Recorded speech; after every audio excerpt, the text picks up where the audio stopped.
خلاصہ اس مراقبہ کا سمجھ لیں۔ مطلب تو نیت، فعل اور خیالات، فعل کہتے ہیں کام کو، مطلب تو نیت، فعل اور خیالات میں اپنی اور دنیا کی بہتری کے لیے مطلب تو نیت، فعل اور خیالات میں اپنی اور دنیا کی بہتری کے لیے ہے، نہ کہ کوئی خاص صورت مراقبے کے ذریعے ایسی قائم کرنا جو محض کال تک رہے اور حال پر نہ پہنچے۔ بعض شاگلین کہتے ہیں پریکٹیشنرز کو، بعض شاگلین کو ایسے مراقبوں سے محض ایک حالت اور کیفیت پیدا ہو جاتی ہے جو چند دن کے لیے صرف ذوقی کیفیت ہوتی ہے۔ ذوقی کیفیت کہتے ہیں کہ جیسے ہم نے کوئی بھجن سنا تو بھجن سننے کے بعد ہمارے اندر جو بھاؤ پیدا ہوا، جو آنند پیدا ہوا، اس کو کہیں گے ذوقی کیفیت۔ جب تک وہ بھجن سنا تب تک وہ حالت قائم رہی، بنی رہی۔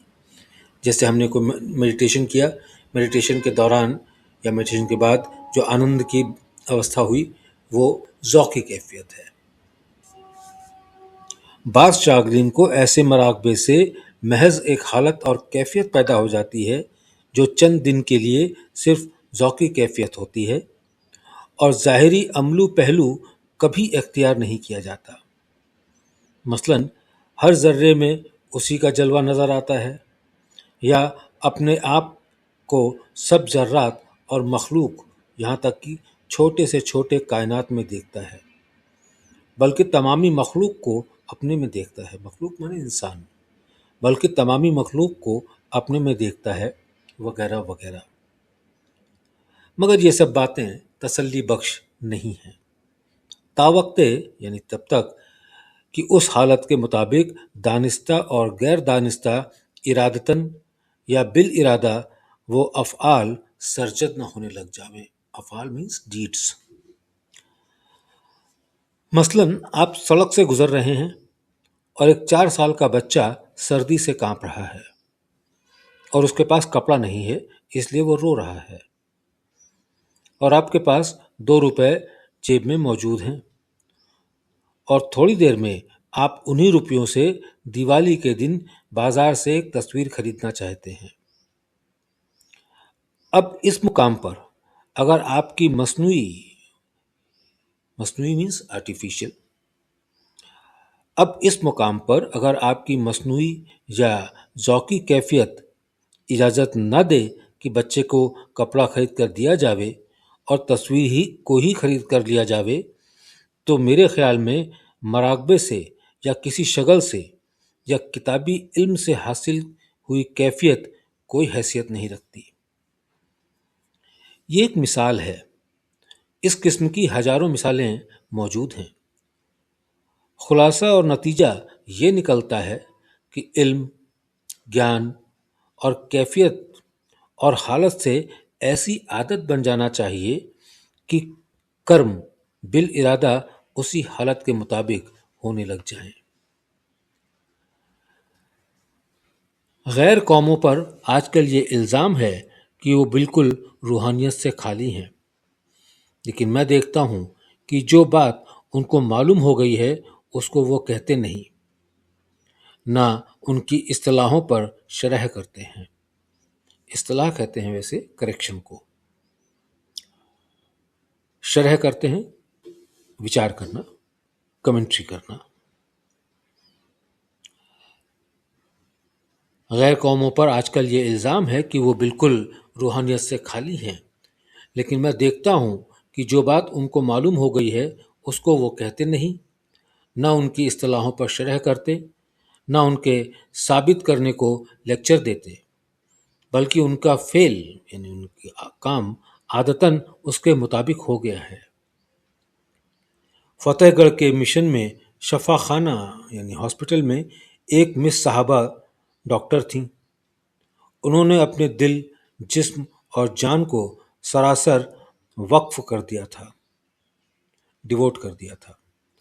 تمام دن اور رات جسم سے، دل سے اور ہر طرح سے خدمت کیا کرتی تھیں، اور یہ ساری خدمات بلا معاوضہ اور بلا غرض تھیں. بلا معاوضہ مینس کوئی چارجز نہیں کرتی تھی، اور بلا غرض سیلف لیس. ممکن ہے کہ نشکام کرم اسی کا نام ہو.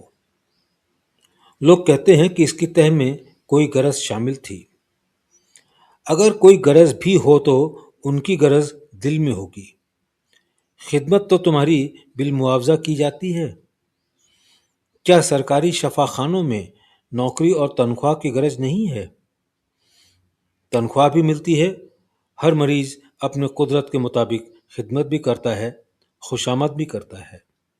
ہم قوم بھی ہے اور ایک ملک کے باشندے بھی ہیں.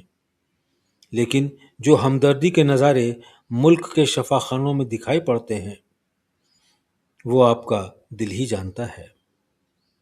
خیر، یہ ایک جملہ مترجہ تھا، یعنی آبجیکشنیبل تھا. خیر، یہ ایک جملہ مترجہ تھا. اس سے آپ علم اور عمل کی یکسانیت کی جانچ کر لیں. اب آپ مہاتما بدھ جی کے 5 مراقبوں اور ان کی فتحات کی طرف خیال کیجیے. بدھ جی مہاراج کا قول ہے، یعنی ان کی بات ہے. انہوں نے کہا ہے کہ جو شخص خود بینی میں پھنسا رہتا ہے وہ مراقبے میں مصروف نہیں ہوتا، وہ زندگی کے اصل منشا کو بھول جاتا ہے. جو شخص خود بینی میں پھنسا رہتا ہے اور مراقبے میں مصروف نہیں ہوتا وہ زندگی کے اصل منشا کو بھول جاتا ہے. دوستوں، اس سے آگے کا لیٹر اگلے انک میں پڑھیں گے. یہ لیٹر اتنا ہیوی ہے کہ اگر اس کو پورا پڑھ دیا جائے اور سمجھ میں نہ آئے تو مزہ نہیں آئے گا. چلیے، اس کو جتنی بار ہو سکے سنیے گا، اور اپنے کمنٹس سے آپ مجھے نوازیں گے تو مجھے بھی بہت خوشی ہوگی، میری ہمت بڑھتی ہے. بہت بہت شکریہ.